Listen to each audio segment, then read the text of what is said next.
Myself quick. Hello everyone and welcome back to Oxford International Short Film Festival. I'm Stephanie and I'm going to be hosting this block called the Children's Corner.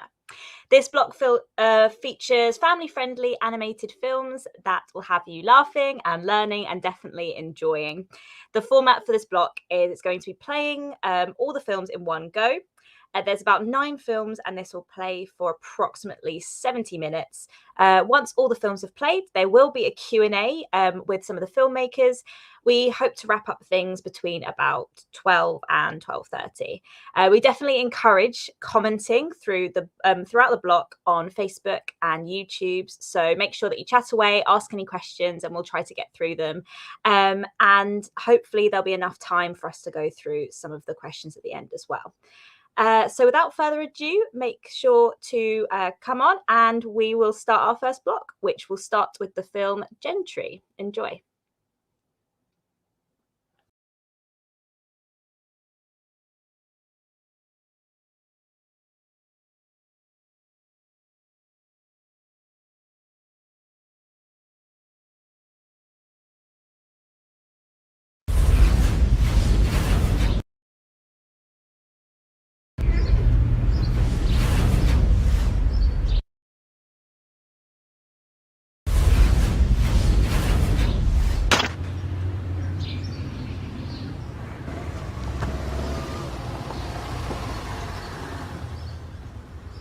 יובל, תתארגני לחוג ג'ודו.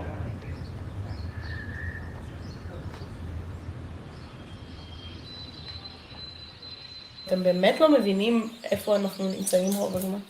נכון, ממש. כי אתם פשוט לא שם, וזה סבבה. רגע, איפה אני נמצאת? יובל!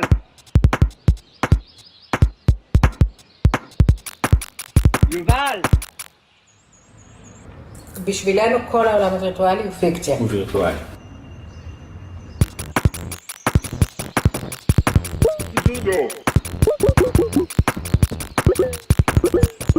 אני חושבת שהילדים היום הם נאיביים, ובמובן מסוים, למרות שהם חשופים להרבה הרבה יותר דברים. אבל אני בעצמי מאוד מחוברת גם לאינטרנט, גם אני מה זה עפה על זה.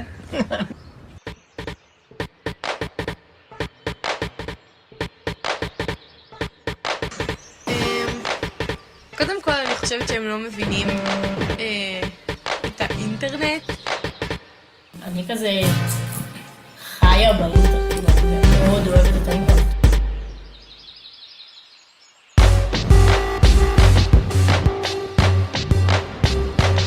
לי קשה להבין.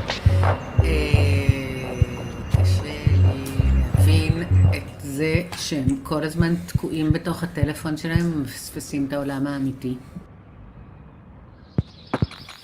אתם מרגישים left out מהעולם הווירטואלי או לא? אתם לא רק מרגישים left out. יובל! ג'ודו!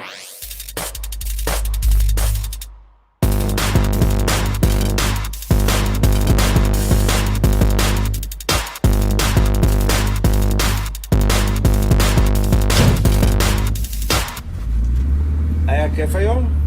כן. זהו? רק כיף? כן. את שמחה שאתם לא שולחים לג'ודו? זה קראתי.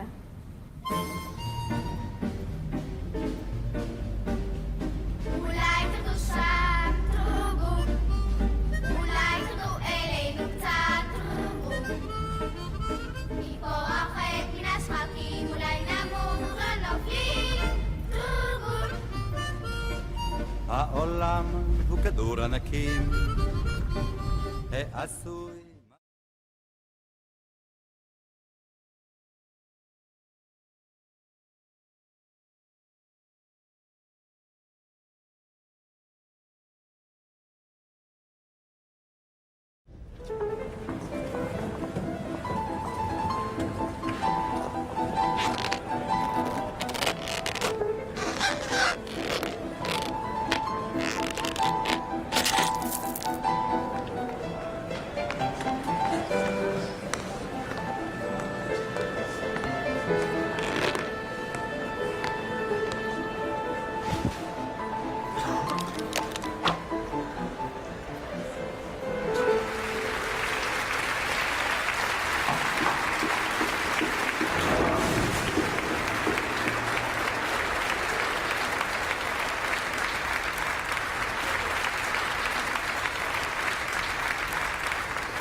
Say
hi to Grandpa for us. Okay.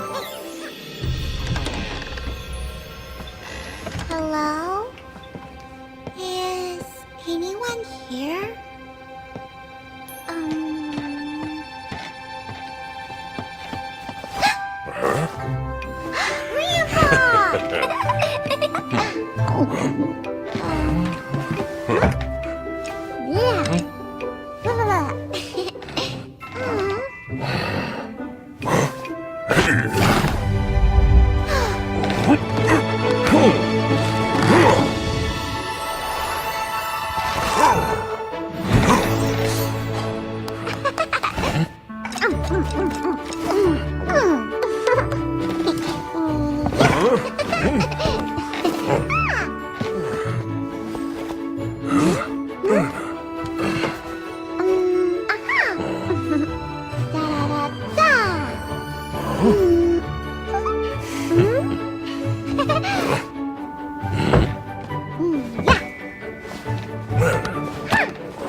Dear Grandpa is No!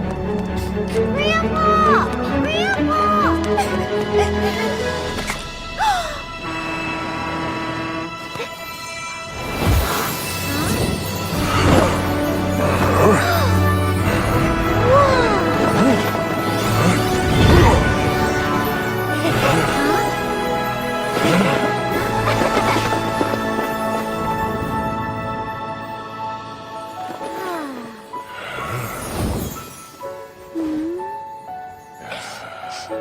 Grandpa!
Cuando nos atrevemos a lanzarnos por aquello que queremos, nos arriesgamos a caer.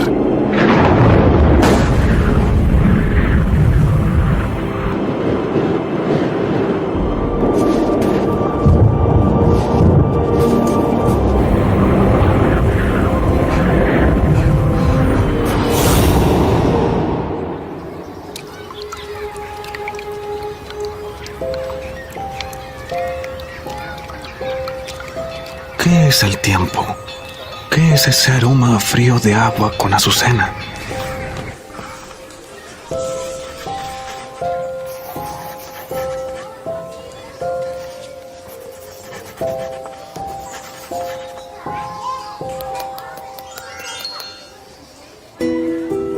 Aquel niño jamás imaginó que su sueño podría ser parte de su existencia.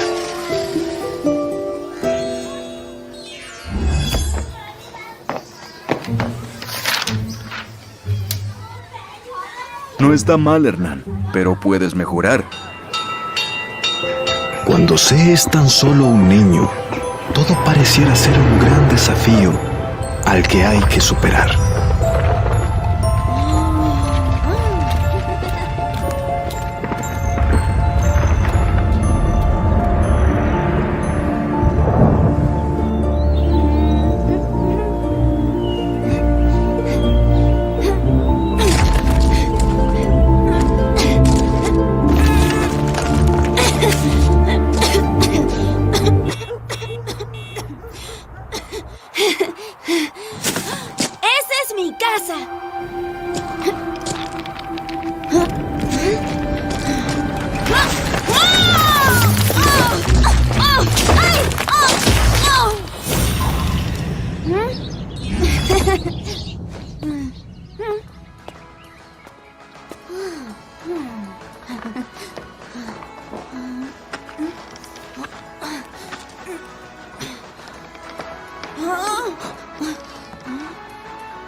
Hola. Hola. ¿Y esto? A veces me cuesta mucho. Debes tomar la escuela más en serio. Hijo, con esfuerzo, determinación y apoyo, tú puedes llegar alto. Iremos a visitar a tu profesor. Adelante, por favor. Tomen asiento. Gracias. Hernán es un niño con mucho potencial, pero se distrae con facilidad. Puede llegar lejos si le damos las herramientas. Y quién sabe, quizás algún día sea un gran abogado. Podría ayudar a las personas.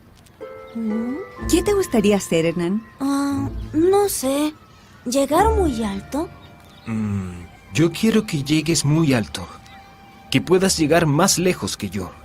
Que logres emprender. Y para eso, tendrás que seguir mis consejos. Seré exigente y tendrás que estudiar mucho. ¿Qué dices, Hernán? Sí, papá. Mientras el niño estudia a través de los números, el tiempo no lo espera. El niño observa la montaña que como lluvia de algodón permea su tenue corazón. ¿Cómo decidir entre hacer lo que debemos y hacer lo que queremos?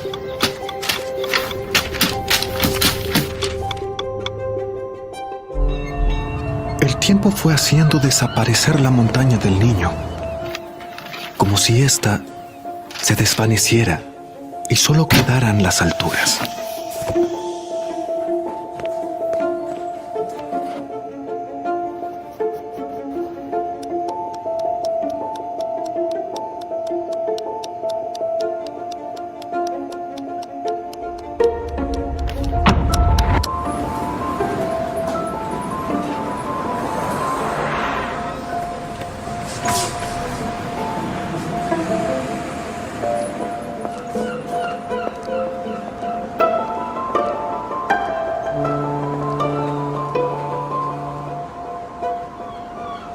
Y el tiempo pasó, y el niño ahora es un joven que forja su futuro sin distracciones.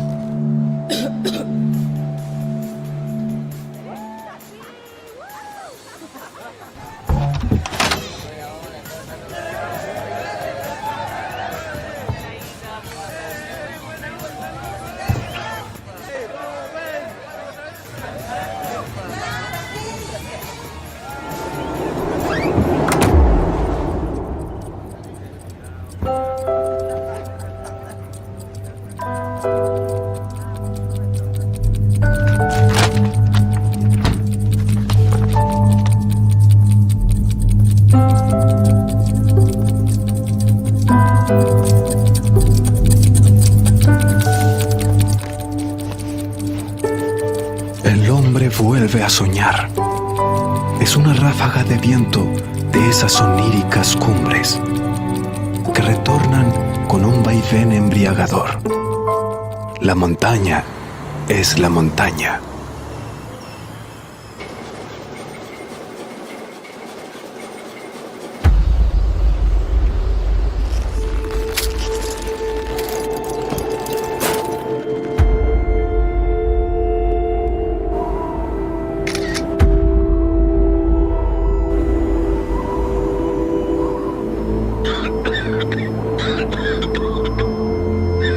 La vida da vueltas en torno a la montaña. El tiempo escarba como una cigarra. Aquel hombre tiene un sueño imposible que decidió hacerlo igual.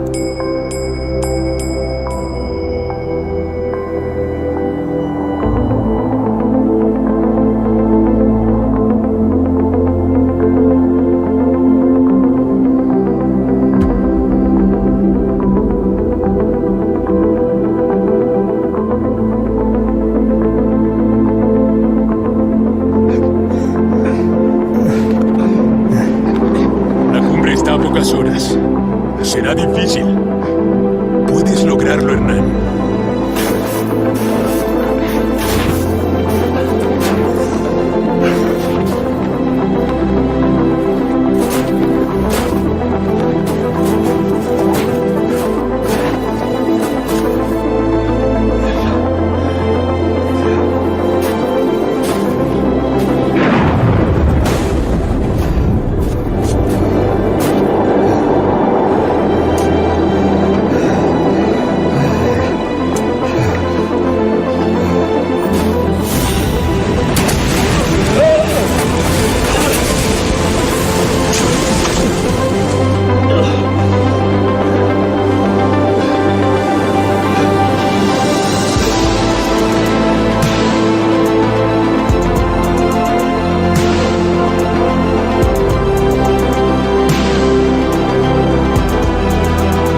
Después de superar el abismo, me convertí en aquel hombre que voló hacia la montaña. Y entonces me descubrí desde lo más alto.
Sir, we have a complaint from some islanders from Pastry Island.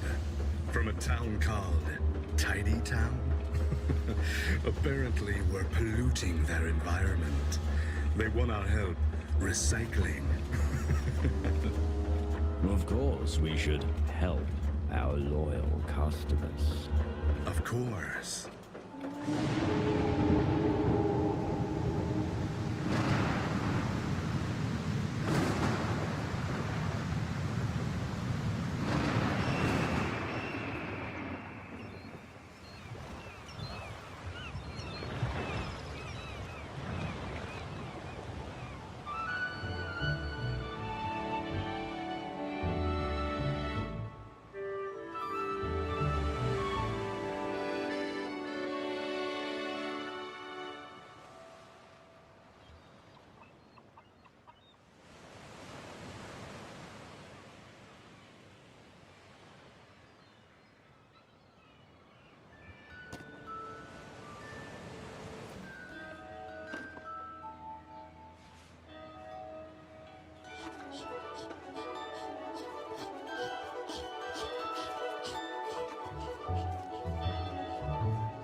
This plastic disease has been rampaging our town like cancer, and we've suffered long enough. And so, before I conclude this week's meeting, I have some exciting news to share with you. One of our town's cops has shown great initiative by coming up with a plan. Come on then there. We recycle and get rid of all the trash.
Thanks, kid.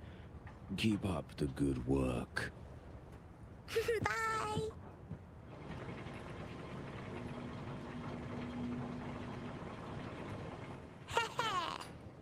Yes.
I dream of a day with sun and rainbows, with the sunlight dancing on my bare face,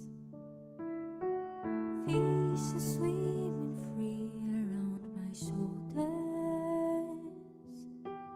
jumping next to me on the sea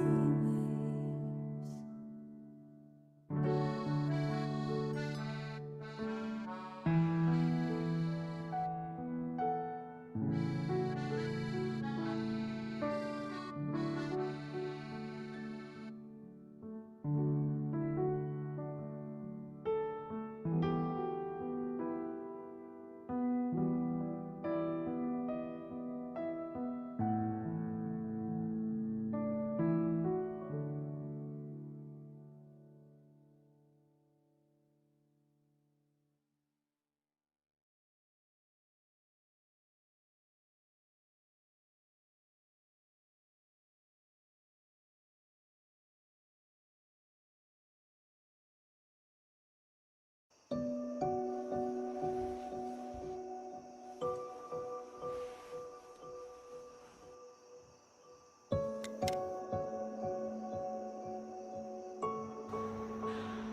Hey, Justin! Heads up, loser! Got him!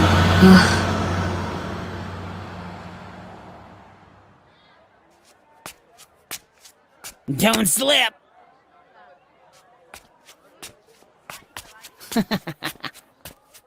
Hey, Justin!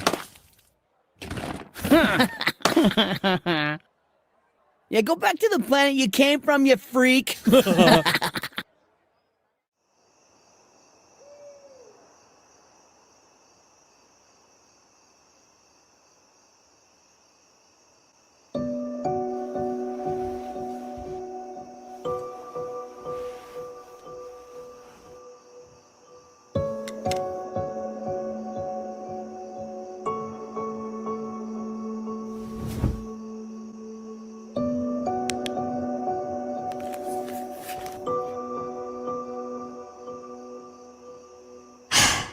I wish I could go somewhere far away like that.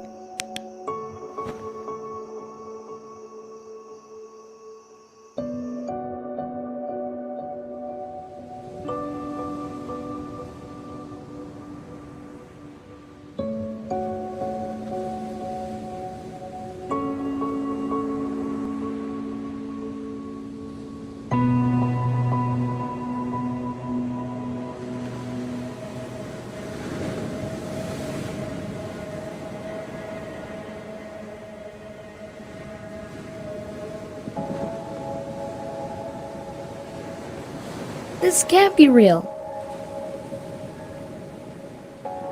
I just need to wake up.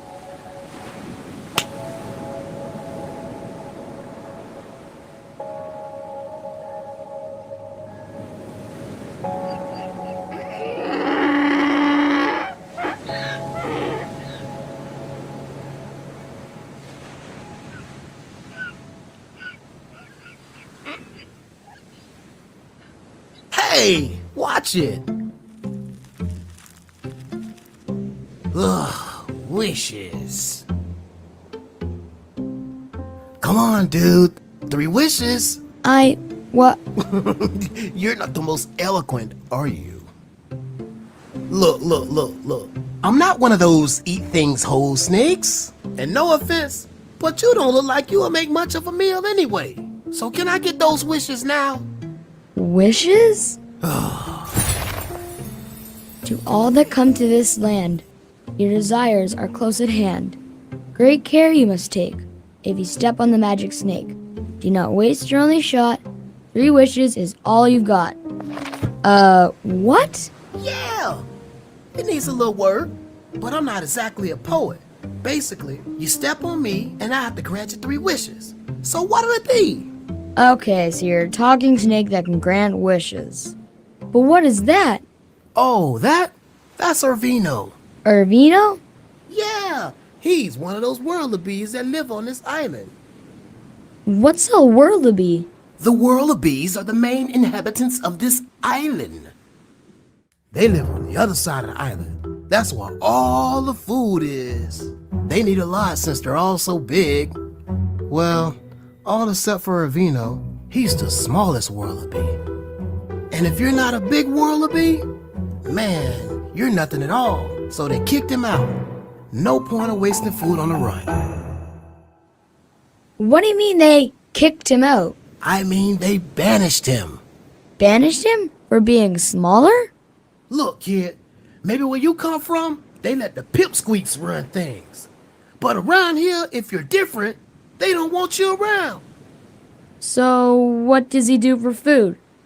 Well, that's what all the crying is about. That was him crying? Yeah, he cries all the time now. The only part of the island they will let him be on is the part with no food. There's one tree on this part of the island that grows bananas, but the land is so bad that the tree can't grow anything ripe, so everything turns out rotten. One grapevine actually grows, but Lucy needs to eat the leaves so she can make her milk. And if anything comes near her, Lucy, she'll go crazy. He can't even get close to her. So if you think you got problems, at least you aren't Ervino.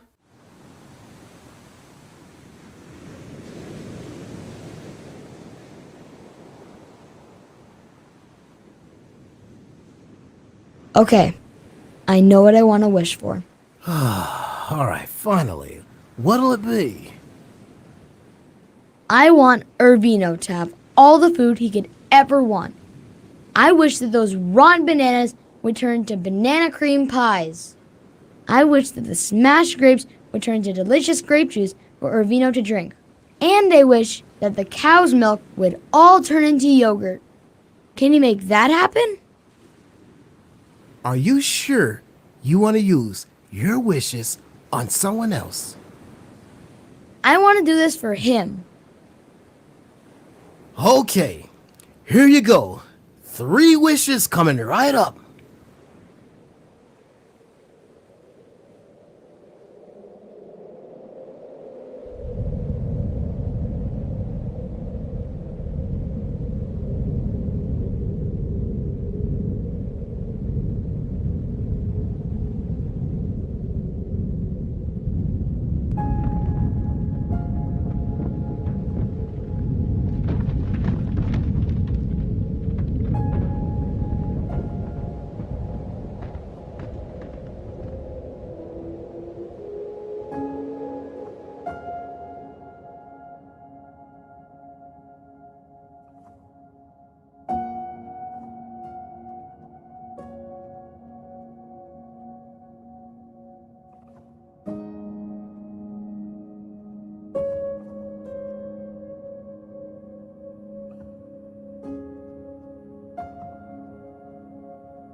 Why isn't he going with him?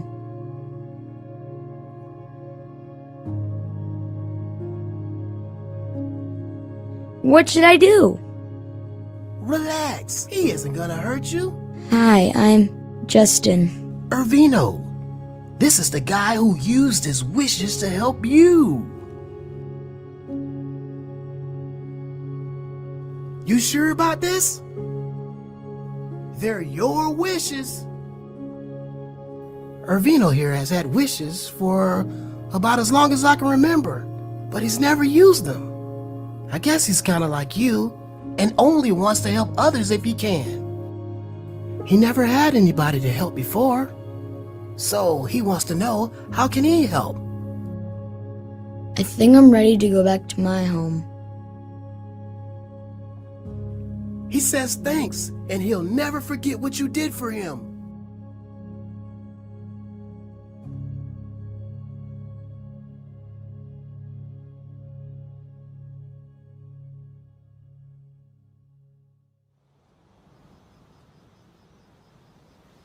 I still can't believe he didn't use one on himself.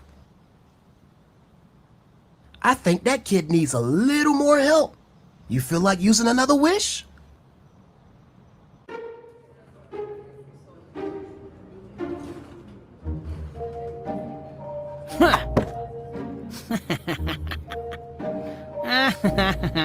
Hey, leave him alone. I guess you're not so tough after all. People used to pick on me too. I guess you and me need to have each other's backs. My name's Irving, but you can call me Irv.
Meet Sarah, a digital artist.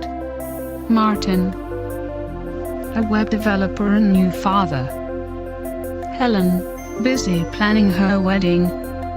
And me, Jemima, I'm making this film. We have an important thing in common. We talk using electronic communication aids. Talking computers. Some disabled people have no voice, or are very difficult to understand. This does not mean we have nothing to say. We can communicate using alternative and augmentative communication, or AAC. With voice output communication aids, a synthesized voice can speak our words. Most communication aids are touchscreen computers with an integrated speaker. Messages are created with a keyboard, on-screen alphabet or symbol-based software. But many of us have limited hand function, so we have to find alternatives. We might use a switch controlled by the hand, head, or foot. I used vibrations from my throat. The computer scans through options until a selection is made with the switch. In recent years, eye gaze technology has allowed many people to control a communication aid using eye movement, tracked by a carefully calibrated camera. The same technology can also provide independent control of the home environment and anything done on a computer, from film editing to grocery shopping.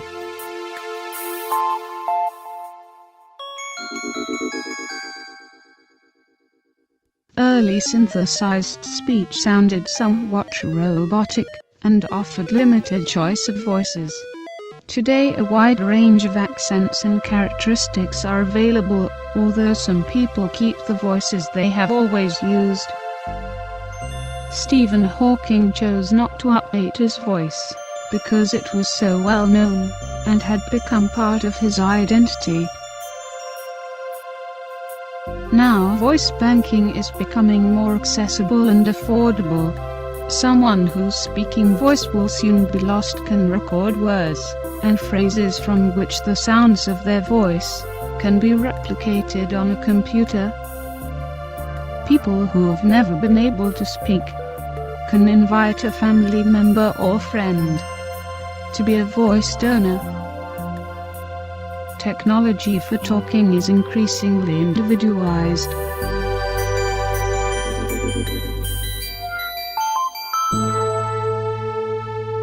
Talking with a computer is not easy. Switch access and eye gaze are tiring. It takes intense concentration. But often the biggest challenge is the attitude of others. It takes me a long time to compose a message. Some people walk away before I finish because they get bored or think I'm incapable of responding. We are often disregarded or patronized by people who do not recognize that we have something to contribute if they give us time to respond. Technology for talking can seem slow and frustrating, but it allows us to express our ideas, work, create, and form relationships. Sarah Ezekiel creates beautiful art using eye gaze technology. Martin Pistorius' memoir Ghost Boy topped the New York Times bestseller list. Helen Quiller helps run a national charity supporting disabled children. And I'm Jemima Hughes, a filmmaker and animator.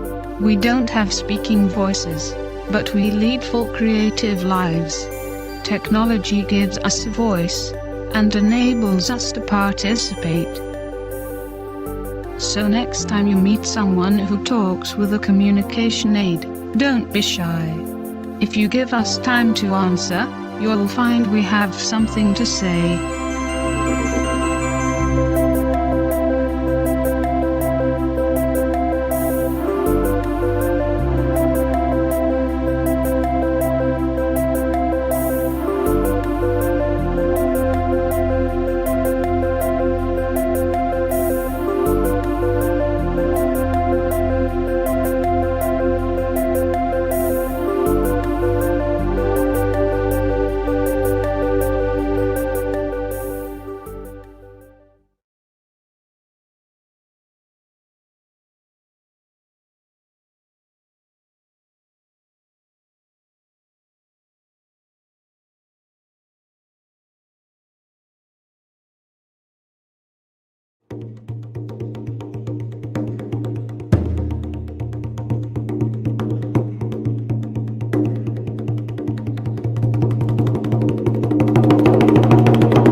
Well, here we are, a much more familiar bit of Stratford for me, because it's where I work. This is the Shakespeare Institute, world headquarters of Shakespearean scholarship ever since the University of Birmingham set it up in 1951. As you see, we're just up the road from where Shakespeare went to school, just up from the corner where his big house was.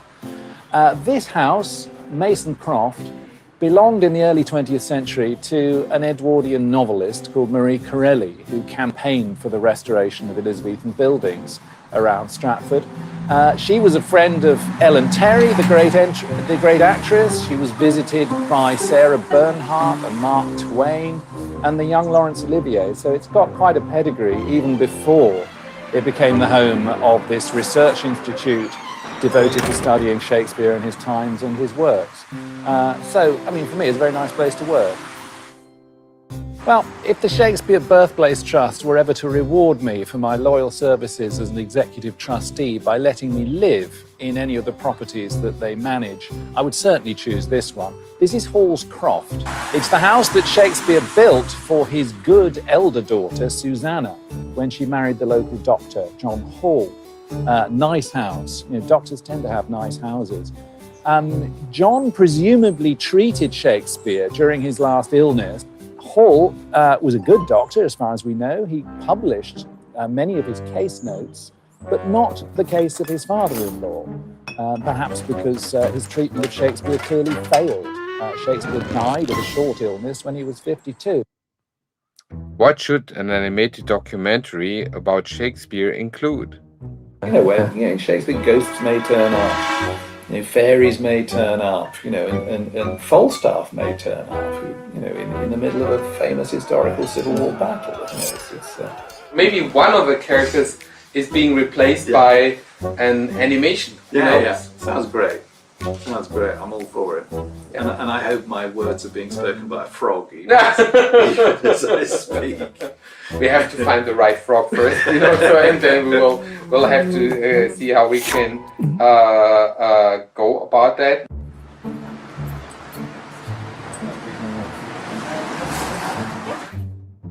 If you wanted to find out about the relevance of Shakespeare in Singapore now, so what kind of research methodology or kind of questions would you be interested to ask, particularly young people, let's say in the age range between 18 and 26? What have you heard of about him? What do you know about Shakespeare? Do you think of him as British? Do you think of him as old? Have you seen any of the plays at the cinema? I mean, the chances are that, Shakespeare kind of has a sort of rebirth in popular culture from Baz Luhrmann onwards. The Baz Luhrmann Romeo and Juliet has become sort of absolutely canonical, and hence that lovely Singaporean movie, the Chicken Rice War, which is Romeo and Juliet via Baz Luhrmann, sort of done in a Singapore quite comic social context.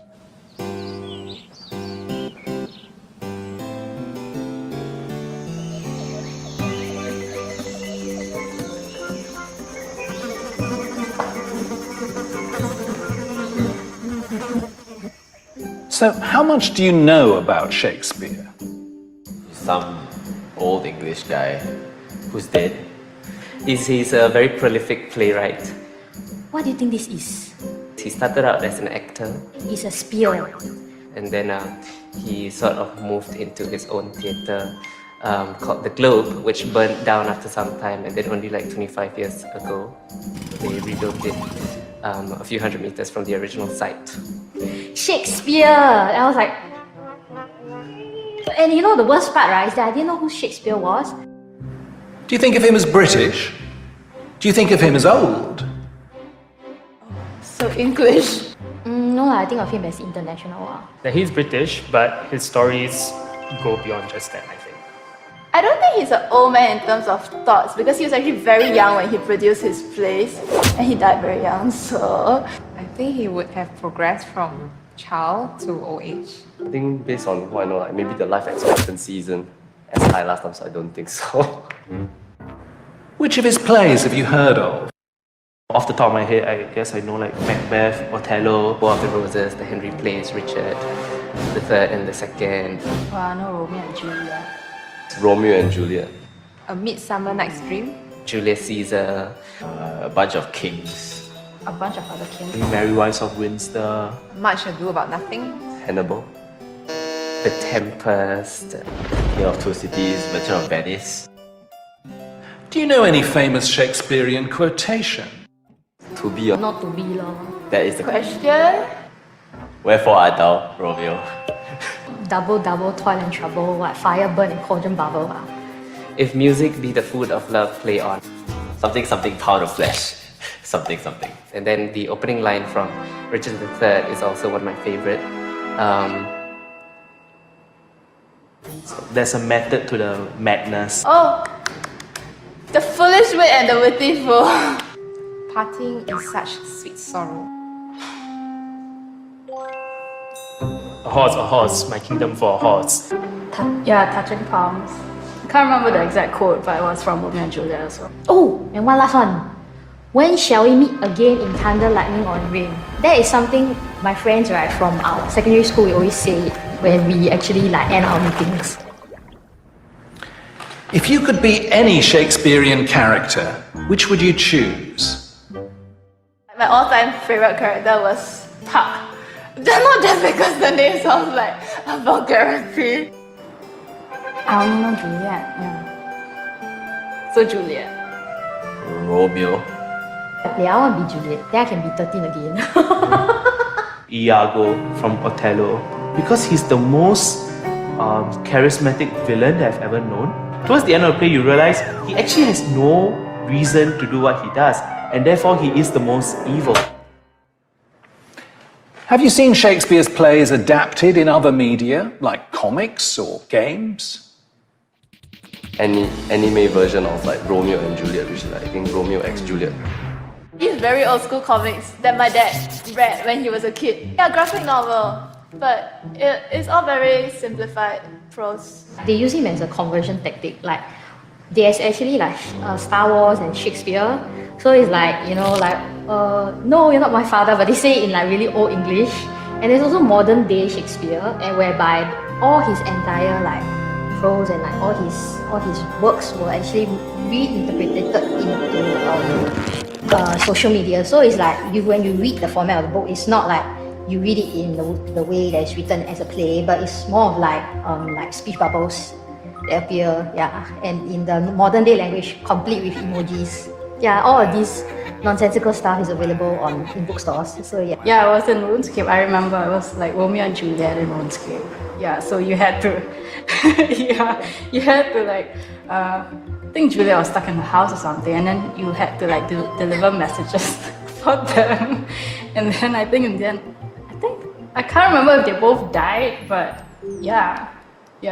Lion King and Colors of the Wind is the song. Pocahontas is actually very loose adaptations of those plays. Like Lion King was by Hamlet, then Pocahontas is actually like a Romeo and Juliet kind of story. Yeah, so it's actually two very very central themes. What comes to mind when you think of Shakespeare in Southeast Asia? Okay, when Shakespeare wrote at that time, his stage was a very bad stage. He does like you will notice like there's very little stage directions, description on the set. So there's so much freedom for people to create the landscape. It's so much more than just putting on a play, I feel, when you do Shakespeare in the Park. Because, you know, you have this one show and then you put it in the context of like a picnic play kind of situation. And then literally like 20,000 people come and watch that one show. A bit more open, a bit more accessible to people who otherwise maybe shun away from going into the theatre because, I don't know, sometimes it's quite daunting, sometimes it's just really expensive. And you can eat, you know, like, isn't that amazing? Bringing a foreign concept into Singapore, using really high production costs and budgets, it was something that's not sustainable in our country, I feel. Because Singapore is so hot and so humid, I'm not going to pay $50 to sit there and sweat while I watch people play in the park. Shakespeare in the Park kind of works in countries with colder climates like England, where you just like sit there and chill, and they don't bring in such grand sets. It's usually a more casual affair. I think that when you bring Shakespeare into Singapore, you really need to like localize it. You have to put it in a form where it's sustainable in our culture. Yeah. Ninagawa, the way that he does adaptations in general is just very fantastic. The costumes or the language or the kind of sets and everything that he does is so rooted in traditional Japanese culture, but the main essence of the works never changed. Did you learn about Shakespeare in school? I think they tried to teach me. I don't think I've actually studied his works. Secondary school, JC, no? Uni, yeah. Yeah, I learned it at the JC level. Yes, I did. No, I didn't. Yeah. Yes. I've been studying Shakespeare since secondary school. I think like in the secondary school lit syllabus, if you take it for O levels, there's a compulsory Shakespeare text. Then in JC, there's also a compulsory Shakespeare text. And then when I entered English in uni, in your first year, you do 3 Shakespeare texts. So it's like Shakespeare. Did you find it interesting? I appreciated that they tried to explain to us the way that, the staging was done. I think our teachers did try to kind of relate it back to us by always trying to put it such that we can understand it in a more contemporary kind of fashion. We had to get into groups and choose a scene from the play and basically do a spoof. You sort of subconsciously have to read in between the lines, have to read and understand like, okay, this person is saying this person is going through this and doing this or feeling this. Then you can, okay, let's do something funny with this, So that for me was quite meaningful. Do you feel that young Singaporeans think of Shakespeare just as something imposed on them in a classroom? So my friend came from this secondary school where they made lit a compulsory O-level subject. The entire cohort does lit, but what about the people who don't even like lit? Unfortunately, yeah, a lot of students tend to be like, Shakespeare's like, I cannot understand the language, I don't know what he's talking about. And I think maybe it kind of needs a certain maturity, firstly, for these students to understand. Oh, you have to finish reading this so that you can pass your O-levels. Then you must study, you must memorize the themes, you must memorize the character analysis, you must get A for your O-levels. The best way, I think, to fully understand and to fully appreciate Shakespeare's work is when you're able to take it off the page. Schools are also trying their best with this regard in the sense that they're kind of encouraging students to go watch the play or at least to watch like a film adaptation, because sometimes they just don't understand when you're just reading the lines. So like, what is happening here? Then when I see the visual image, I'm like, so that's what he was going for. Would you follow Shakespeare on Twitter? What do you think he might tweet? If you were alive? Yeah. If you ask me whether I would open a Twitter account because of Shakespeare, I don't think so. The words of Shakespeare or like his jokes, they make really good meme material. I think I do. They like to spoof song lyrics and like change, songs like hip hop songs and pop songs, and then they change the lyrics to be very Shakespearean. Yes, I would follow, definitely. Maybe he might tweet something like, Doth hath maken my hamburger too cold. If the MRT breakdown, you will be like, What sorts of narrative or emotional content might help engage digital natives with Shakespeare here in Singapore? What I think really works is the meme. Memes? Memes? Because memes, you can sort of apply it to a lot of different things. Like you can put in a lot of different words for the same photo and it will go viral. Like people will like share and then they will laugh and then they will share with their family, their friends. If you kind of speak the language of the meme, especially in a comedic or satirical context, then it has, for me, I feel like it has potential to go a very long way. Do you think Shakespeare is still relevant? He will always be, I don't know, this evergreen figure. I think all these stories are kind of like a bit timeless, like Romeo and Juliet, sort of like always here. I guess this kind of like talks or like discussion about the human condition, right, will always be like something we will keep asking and talking about for like very, very, very long. Would you really want to meet a Shakespearean character? If it's Park, yes. Oh my god!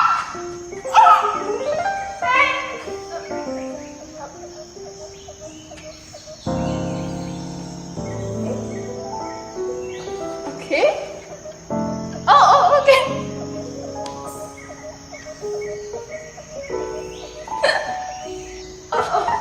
Whoa. Okay. Okay.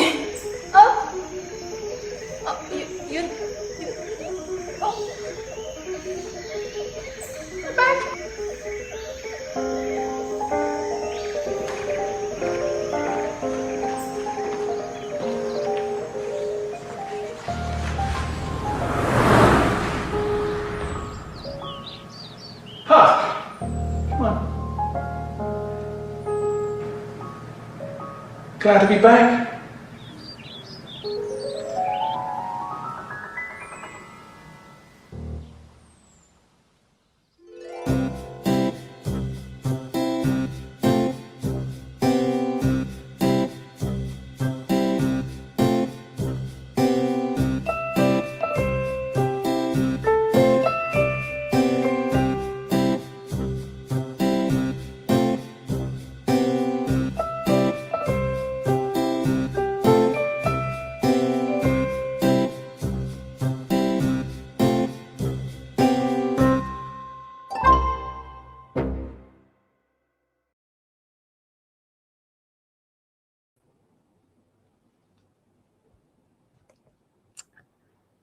Hello, everyone, and welcome back. Thank you so much for joining us. We have some filmmakers here that are going to be answering our questions in the Q&A. Make sure to leave some comments below if you have any questions you'd like to ask them.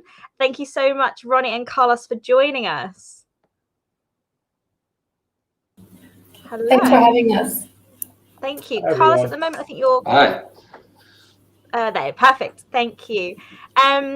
So just kicking off, Ronnie, I have a question for you. So obviously you're the creator of Gentry. What inspired you to create a film about generation gaps and the differences between generations? I think my biggest inspiration was my little brother. I have a brother who's very much younger than me. He's 15 right now. And I often found myself being caught between him and my parents in their worldviews. And I wanted to explore what his generation thinks and what my parents' generation think. And the gap was what was interesting to us. Really interesting. And obviously that's like a massive theme with technology and how technology is used. And obviously technology is something that is evolving so much. And how do you kind of feel about technology and the role in society? Because obviously that was a big part of the film. Well, an interesting thing is that we had a lot of interviews with a lot of different teens and their parents, and we never specifically asked them to speak about technology, but it's something that came up really naturally, and we decided to go with the truth that the interviews brought up or reflected, and have that kind of be the setting for the film. It was something that we wanted to mirror or to give a perspective through, but we didn't initially conceive the film as specifically being about technology. Oh, fantastic. So that was just something that kind of organically came through the questions that you were asking. And Carlos, obviously in yours, there's kind of this generation thing as well, because you have the mum and her daughter. And I just wanted to ask a little bit about how you feel young people engaging with theatre and music and orchestra, like how that's changing and how people can kind of make their children still active in that world.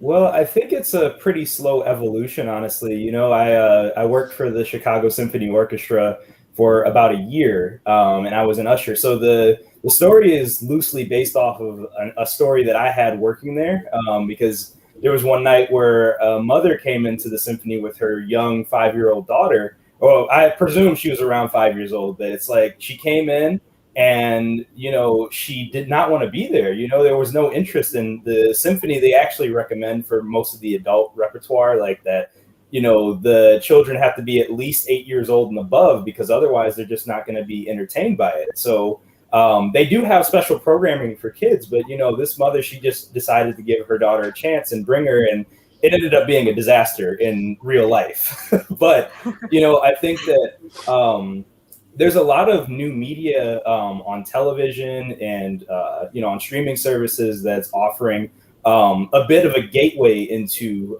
classical music and theater and things of that nature, and making it a bit more interesting and fun. I mean, even with personally the last film that we saw, Shaking Singapore Sphere, like I felt like that was really entertaining, and someone of a young age might, you know, find that more accessible than trying to, you know, just read Shakespeare on its own, you know? Definitely. I think quite often, something that's spoken about a little bit in the last film is if you force children to do something, they're never going to be quite as interested as if you just let them kind of find the joy in it organically, which I think is obviously a massive part of your film. And in the animation, you really see that if the mum had really forced her to just sit down and watch that, she probably wouldn't have found the joy in it as much as she did, which is really, really interesting. And Carlos, this is your first film, is that correct? And how did you find that experience creating it? Well, it was very strenuous, I would say. I loved doing it, but I was in school, I was working at the time, and then trying to pull all of the assets together. It was supposed to be a solo film, and I ended up getting a few friends who could help out on like certain shots that I couldn't animate myself. And the music was composed by Michael Van Bodegam Smith, and I know nothing about creating music. I wish I did. I'm what he calls a music muggle. Like, I'm a huge fan of listening to music, like soundtracks from films and TV, but I don't know anything about composing. So it was really my first opportunity to work with a team on something that I was directing and producing myself, and I think that was something really interesting because it helped me to figure out exactly how to work with different people, people from different backgrounds and with different skill sets. Like I worked with animators, worked with some background designers, musicians. So it was a lot of fun. And I think for a first film, I'm really glad with the way that it ended up coming out. There's a lot of people that have found a personal connection to the film, and I think visually, everything's working and it works very well simultaneously with the music. Yeah, I think so, definitely. And I was going to ask a little bit, because obviously, you were working with a huge team of people, and there's quite a lot of people working on the animation. So how was it for you kind of watching everything come together, having brought all these people onto the project? I would say with in terms of especially the background design, I was really surprised because I had some really talented friends, people that I went to school with, and I would just say, okay, this is what I'm looking for, and then the next week they would give me something that was just, it completely exceeded my expectations. And I would say the same for the music as well. And the music was done in a way that is very untraditional because we recorded all the music in the composer's basement, in his room. He had a small room in his basement, and we got different musicians to record their parts individually. We didn't have a full orchestra. We didn't have the money for that. So it ended up being a case of, it sounds like a 60-piece orchestra, but yet we used only a few key players, and they recorded their parts 5 or 6 times over. And it becomes like this much bigger thing, and there were a lot of happy surprises during the production of the film like that. I didn't think that with the resources that we had just at school that we would be able to create something like that. But yeah, the animators, the artists, the musicians, they all really impressed me. 100%. And I think it goes to show if you have a good team, what you can create, because I definitely think the orchestra, it definitely didn't sound like a couple of people in a basement, so that is incredibly impressive. And I think definitely having a good team. And Ronnie, obviously animation as well in yours is a massive part, and how was the process for you doing the animation for the show? So we were a team of 3 co-creators and animators. We worked on the project over 4 months, so that also gives an indication just of how long it takes to do an animation. We were 3 people, and the film is only 3 minutes long, but it still took us 4 months. And our roles, there was one, well, we were 3 and we separated the roles into 2 each. So we were 2 people doing the editing, 2 people doing backgrounds, and 2 people doing the actual animation itself. And so that was interchangeable. And because we were also very close friends, we could coordinate quite easily, and it was just a really fun process. It was just a really fun thing to do. I can imagine. And I think as well, when you're working with different people, I think one of the great things with animation, obviously when you're shooting a film, you're kind of seeing how it's looking as you're going. But I think with animation, having that satisfying moment at the end where you kind of see it all come together must be really, really amazing after all of that hard work. And Ronnie, for yours, how did you find the subjects for your film that you were interviewing? I mean, a lot of them are family members. My brother, who was the inspiration, does make a cameo in the film. But we just mostly asked around. We were looking for families who had preteens and who are willing to just have like a very candid conversation around a microphone. And we found, I think there are like 4 different families, but we ended up really editing it into something that can hardly be called documentary, and yet it still is. So there you go.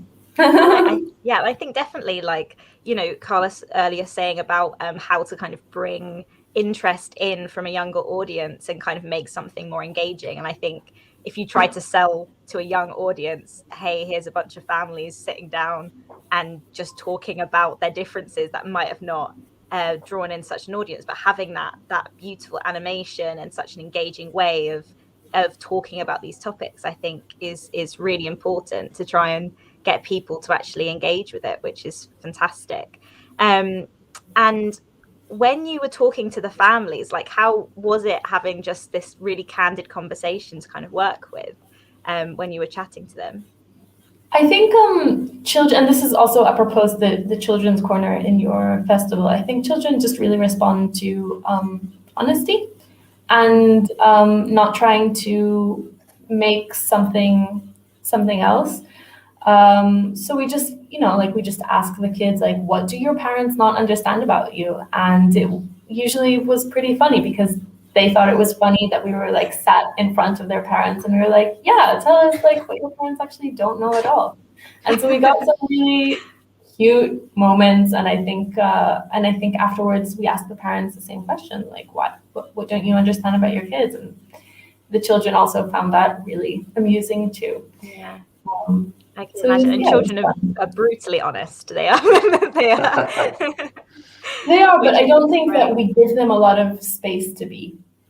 Yes, definitely. And I think it's nice as well, just having an open, unloaded conversation just about kind of where sometimes the breakdown in communication can be, which I think is so important.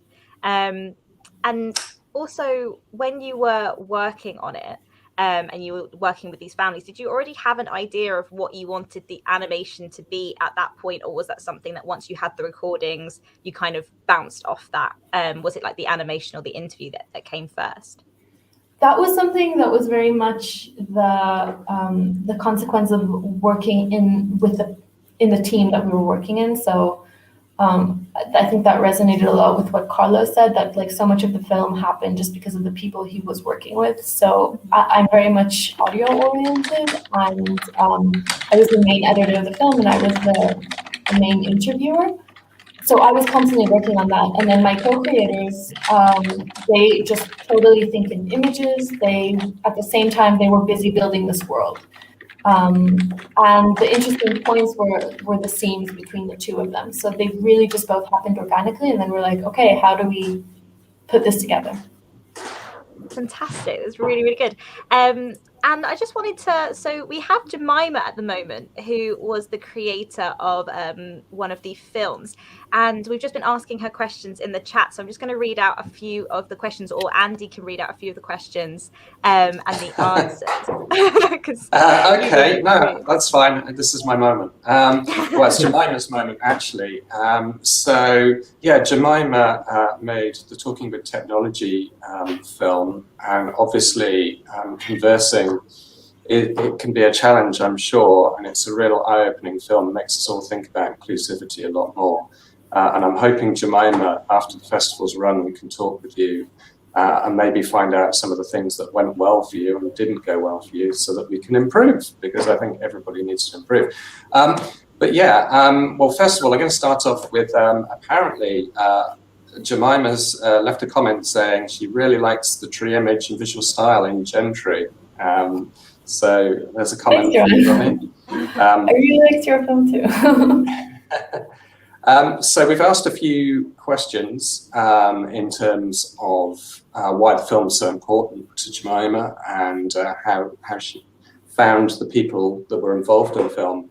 And it sounds like her mum's currently sort of helping us get these messages across, because So Jemima uses AAC. I'm not quite sure what AAC is, but I'm guessing it's an auto assist type thing all the time, except for people who know me really well and can understand my speaking voice a bit.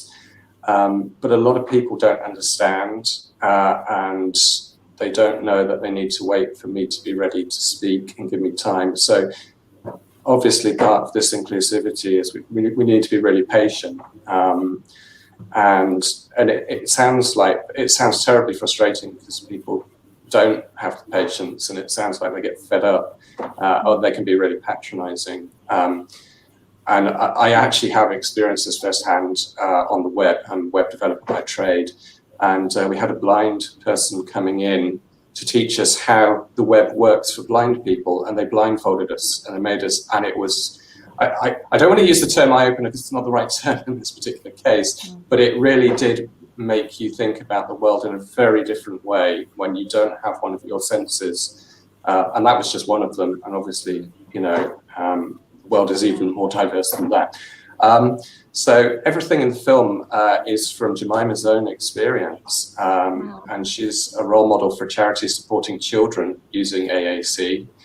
And she does presentations, guides for schools and brownies.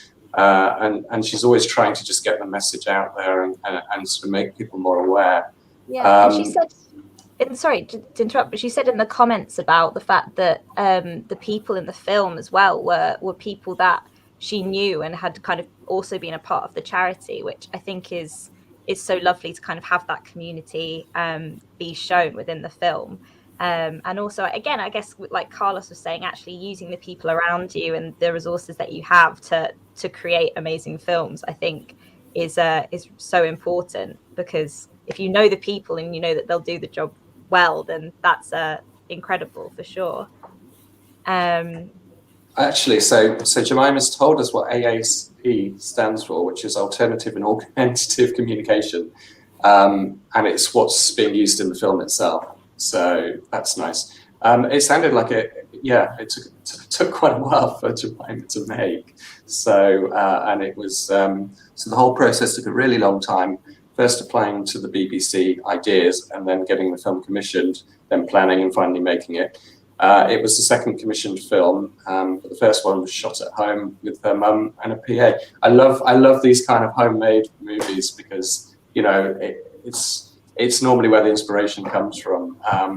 And it took about a whole year for Jemima to make that film. So well done, Jemima. It's incredible. And going back to you guys, I haven't actually had a chance to chat to you guys yet. I found both your films very profound as well. Because I'm here in the background wrangling with technology. So I can definitely feel the gender divide right now. I guess one question I might have is, since obviously lockdowns and things like that, do you think maybe the voice has changed a bit and people that are a slightly older generation are now maybe a little bit more tech savvy than they were? I don't feel it, but maybe I am. But I don't know if you've had any response on that side, Ronnie. I think that, I think the past 2 years have really forced everyone into acknowledging that a lot of our collective presence is on the internet. I do think, one thing that I definitely understood from the interview is that we didn't manage to put in the film itself, but that's just like as a side note of everything that I've been hearing kids say, is like the biggest difference is that children really, not children, but like, I don't know, people who were born into the internet don't perceive a difference between the person that they are and the person that they present themselves virtually to be. It's the same. And for people of an older generation, it's like everything on the internet is just fiction. Like it really doesn't count at all. And then we have that kind of privilege, like people our age-ish have that kind of privilege of jumping in between the both of the worlds. Like we're the last people to remember what it was like without the internet available at all time. That's really interesting. Yeah, please carry on. It's a totally philosophical, like epistemological question, but it's a 3-minute children's animation short. So yeah, and I think as well, like just kind of bouncing off that, I think the attitudes towards technology and communicating over technology, like, do you feel that has changed since the lockdowns and things? Because obviously beforehand, younger people would quite often get criticized for only talking to people via Zoom call, not Zoom calls, but FaceTime and messaging. And obviously over the last year and a half, that has been how most people can connect with people. So do you feel like that has shifted somewhat? I think go ahead. No, yeah, carry on. I was just gonna say something real quick, but I feel that before the pandemic, a lot of people would say, they don't find themselves as like texters. Like they really only use their phone for phone calls. They don't really text. And a lot of people, the older generation, it's like, when they finally bring themselves to like buy an iPhone or something like that, that's about the extent of what they would do. This is like the biggest piece of technology that they have, and they only use it seldomly. But once the pandemic happened, it's like now, there's a lot of places that are like saying, if you work here or if you need to have a meeting, you can't do it over your phone. You have to have a computer, you have to have a laptop. So it's like, they find themselves buying a laptop or like dusting off their old laptop and like, pulling that out. Now that's another form of technology that they have to get used to using regularly. So I think that there's a bit more technology on hand in a lot of households now because of what happened, and just us having to reorient the whole way that we communicate with one another. Necessity rather than something that you can kind of opt in and out of. Carlos, did you make your film during the pandemic?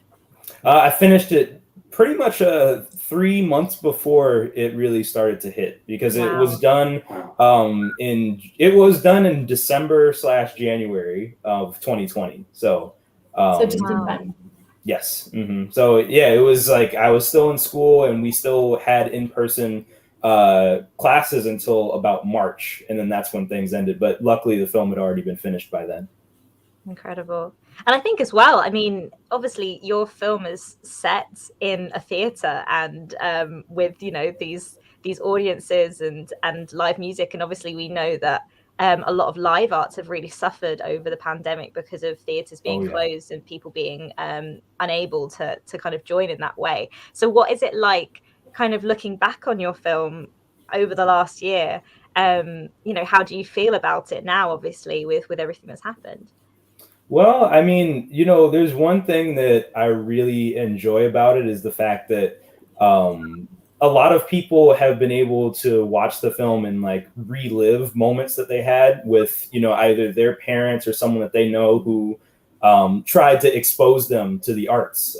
Because there's a lot of, I've gotten a lot of messages like via Instagram and, through other sources of social media that, people are telling me, really enjoyed the film. And it's like, I'm feeling a personal connection to it, even though they might not have seen live music in over a year or, haven't been to a symphony concert or an opera or anything of that nature in years. It's like you don't necessarily have to be there in order to, get the same vibes. I mean, it's way different to experience it virtually, but, I feel that the film was inspired enough based off of just the Chicago Symphony, even like in the design of the orchestra hall. It was like, I took a lot of inspiration from the things that I was seeing on a day-to-day basis. I was an usher, so I would just have to stand in the back of the concert hall and, watch over the crowd and, watch the players on stage. So a lot of like the setups for the stage and the background design, it's all, and the colors, it's all based off of the Chicago Symphony. So that's incredible.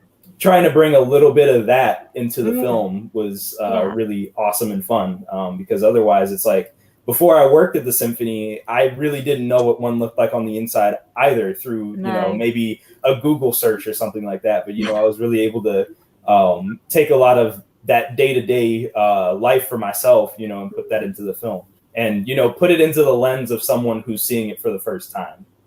Definitely. And I think, like you say, especially over the last year with people really missing that world, I think actually having a little snippet of it and it being so real and so based on real life is really incredible. Jemima's just messaging as well and saying that she made her film in 2018, 2019, but she has made another film during the pandemic.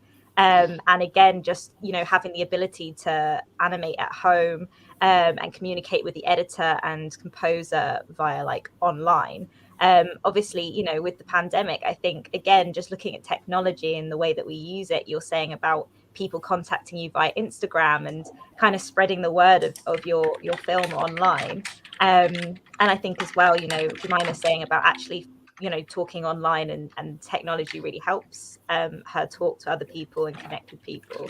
So it's really fantastic that kind of your films had a second life almost over the pandemic because of its content and also just the wide range that it has.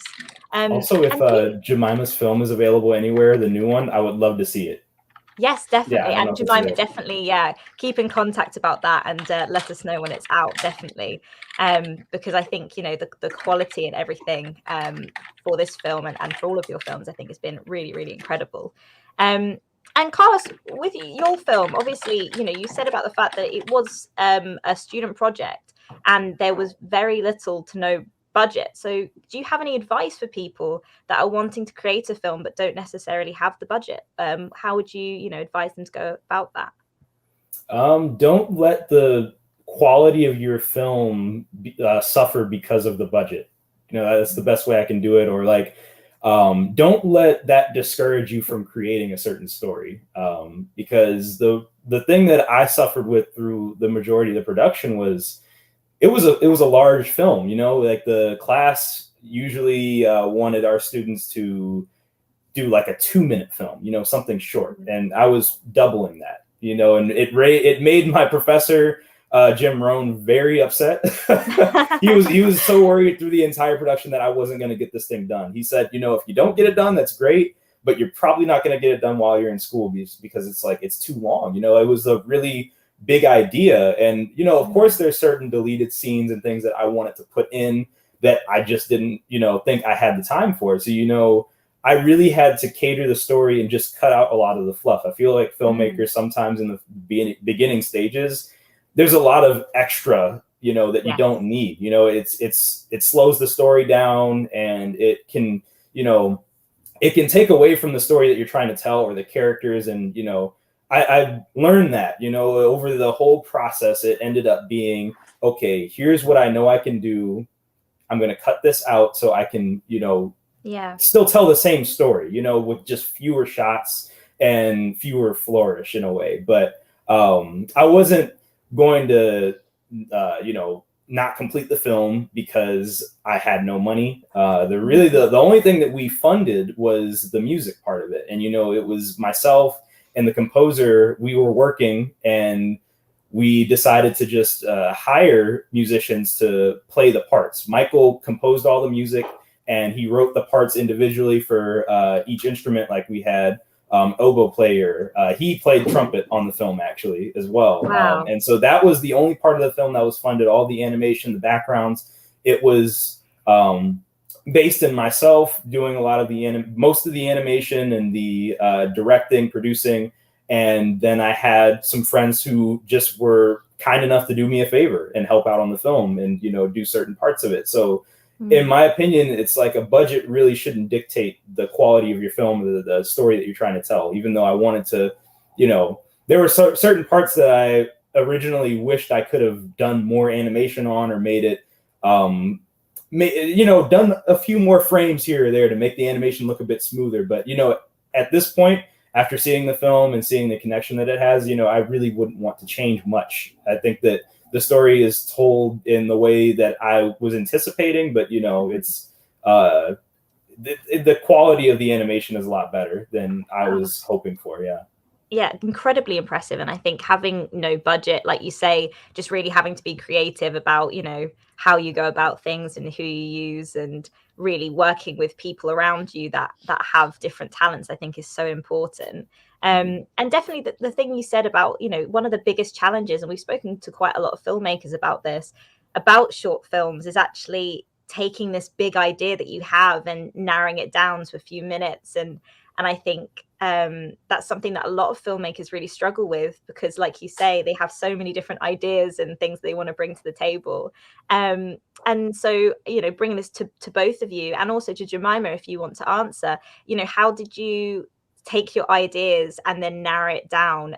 So, Ronnie, with obviously, I imagine you had quite a lot of interview material. How did you decide, okay, this is actually what's going to go into the film? For us, we realized that it was a huge endeavor, just the chipping away at all of the materials, and so we said from the get-go that we were not interested in building a narrative. So that was kind of the one thing that we did away with. And once we had that off our shoulders, we found that we were much freer to use the materials. And then we did have a small narrative, but we didn't have that goal from the beginning. Fantastic. And I think just, like you say, just rather than focusing on trying to piece everything together to make a narrative make sense, just finding the bits that you found interesting, I think, definitely came across and had a very more engaging and powerful message in the end, which is fantastic. And Carlos, what about you? You said obviously that, there were a lot of things that you wanted to add in.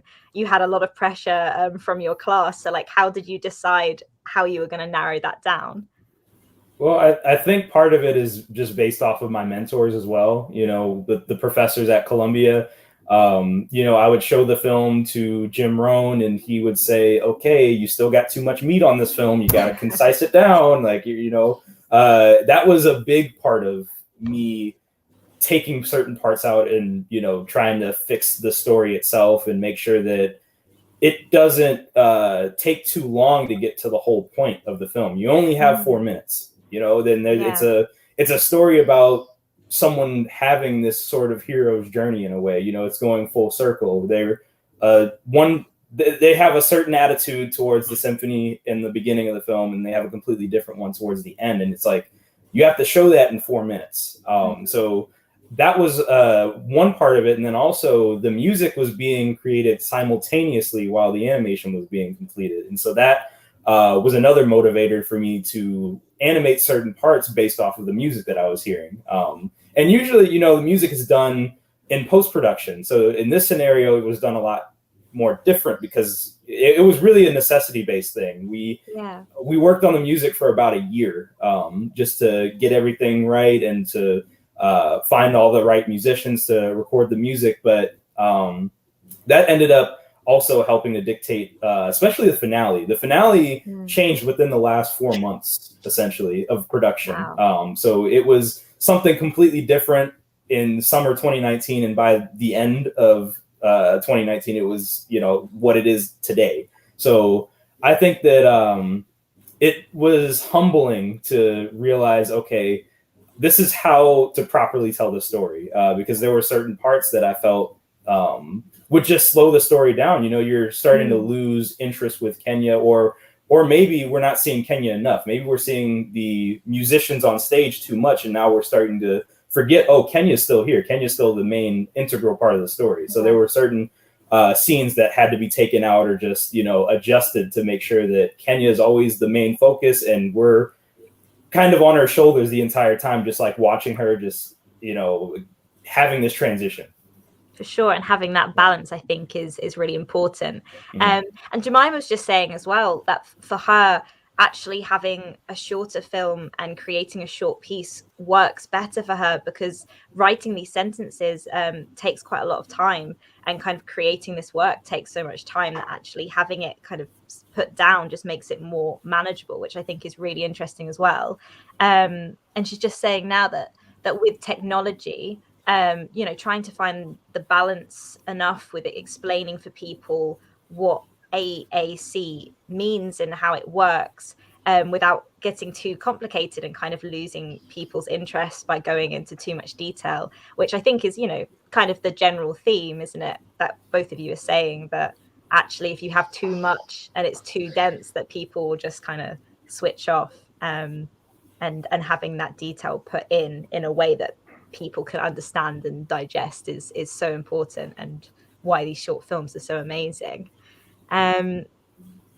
So I think there's definitely something there, isn't there? Because I think technology has kind of, whilst it's a blessing in so many ways, it's actually made us a lot more impatient. Yeah. and we struggle to communicate. Sometimes the context can be lost in the comment when you don't see the sort of reaction, you know. Anyway, sorry. It's true. No, definitely. So my I don't know if Andy, you want to ask anything else. I was just going to go on to what's next for you. Oh, well, I've got a really silly question for Carlos. Oh, fantastic. Is the tuba player okay? I was a bit worried about the tuba. I think it was the tuba player. Swallowed a pea shooter. Had to have surgery to have it removed. Okay, but he's okay that now. the budget went on was just the Exactly. Little scarred. I mean, I would be too if I was just playing a piece of music and then that happened all of a sudden. Yeah. I did get a lot of secondhand embarrassment when I was watching and thinking, oh my God, if that was my child. Oh yeah. I've been there. I've been to a classic pianist. This is why this film's so profound to me. I took my eldest along to a classic pianist, and she was the only child there, and it was Kenya Symphony, just with one instrument, and I could tell by the midway point that she was starting to lose interest. And actually, it was great because it was such an intimate concert. The pianist actually said, "Come backstage in the middle." And I think it's kind of really, that was the moment. So that story is very truthful to, I've seen it happen firsthand. So thank you so much for sharing it. Definitely. That's really great. Yeah, I love to hear stories like that because I feel like it happens more than you might think. So I was glad that I was able to see it firsthand because, I mean, when I was young, I got exposed to it through art classes. My art teacher used to play classical music in our art classes all the time, and that's how I got exposed to it. At first, I thought it was kind of lame, but then, I ended up, taking it on myself, and now I have like a whole collection of music on hand. So, but I never had the experience of going to a concert or anything of that nature, or a live performance, and having that epiphany moment. I never had that, so I love to hear when others do, or they have like a story of someone else having that moment. Yeah.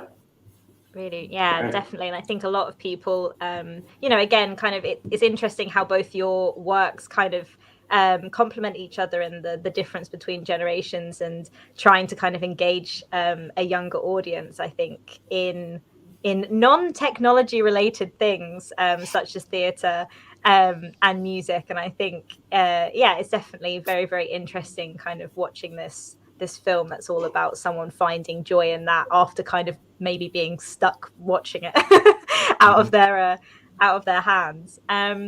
So I just wanted to kind of ask you guys, so we'll start with Ronnie, what have you got coming up next? And do you have any other projects? Are you taking this project further?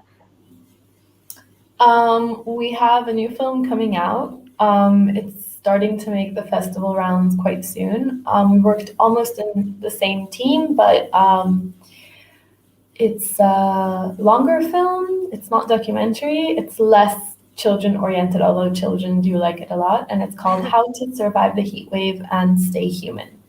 Fantastic. We'll keep an eye out for it. You can see the trailer on my Vimeo. You can kind of find it through the links if you just Google my name. Fantastic, yeah, definitely. And we'll make sure to, if we have different Twitter handles and Instagram and things like that, we'll make sure to keep in touch and promote that, because that sounds amazing. And Carlos, what about you? Have you got anything else in the pipeline? Are you taking this film elsewhere? So with the story of Kenya, I am expanding it. I can't really say too much at the moment, but I will say there's more to come. But also during the pandemic, we actually worked on another film called Buster and Jamson, which is a film about two boys who go on a trip or really an adventure to find their grandpappy's lost treasure in a pancake canyon. It's all based in food. It's really fun. But that film is going through post-production right now, and we're working on the sound design. Music is already done, animation's finished up. So hopefully by the end of this year, we'll have that one finished up, and I'm really excited about it. Can't wait to see more. Yeah. That sounds amazing. And Jemima's just been messaging saying that she's got a project that's going to be with BBC iPlayer, and it's through their BBC Art New Creative scheme, and that she will be posting online about it. So make sure that everyone comes and follows her on Facebook as Pink Wheelchair Films, and on Twitter and Instagram as well. So yeah, I just wanted to say thank you so much. Andy, did you want to? Jemima's just timely. This is so timely, just because from following on from what you were saying about Jemima's new film. So the new film's called Unbound, so keep an eye out for that. Oh, great. And yeah, it's an abstract animation about how wheelchair users like Jemima can love physically exciting activities with a lot of movement. And I've spent time with the wheelchair basketball team. That's very true. You know, it's incredible. Yeah. Well, it sounds like there are some incredible things coming up, and do make sure to keep us updated. And thank you so much. Thank you for everyone who's watching at home and have given in their questions and watched the block of films today. We do have another block at 1:30, which is work cultures, so make sure to join us there as well. And we will also be having a Q&A after that session as well. So thank you so much for everyone for joining us, and we hope that you enjoy the rest of the day. Thank you for having us. It was a pleasure.